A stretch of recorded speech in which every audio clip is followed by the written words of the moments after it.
പറ. മണ്ണാകത്തി കരിയിലിടയും കഥ പറ. കയ്യില് ഇങ്ങനെ നല്ല ചിങ്ങാതിമാല് ഇങ്ങനെ ശബ്ദം കേട്ടോ. ശബ്ദം കേട്ടു ഈ കുട്ടി പറഞ്ഞു കഴിയുമ്പോ അമ്മ ശബ്ദം ഉണ്ടാകും, കേൾപ്പിക്കാം. ഫുള്ള് കഥ പറ.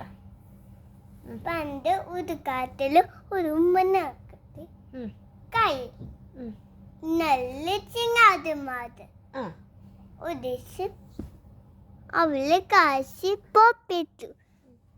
പാട്ട് പാടി കഥ പറഞ്ഞ നാട്ടിലെ പോക്ക് പെട്ടിന് ഒരു കാറ്റ് വീശി. കാറ്റ് കയ്യില് പൊന്നിക്ക് എന്നെ ചെയ്യും. മണ്ണാകത്തി കയ്യില് ശബ്ദം കേട്ടോ.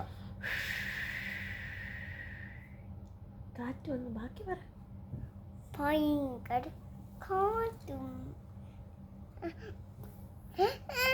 മോന് പറഞ്ഞാലേ എന്ത് ശബ്ദം കേൾക്കത്തുള്ളൂ.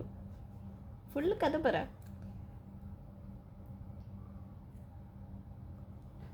ഓക്കെ.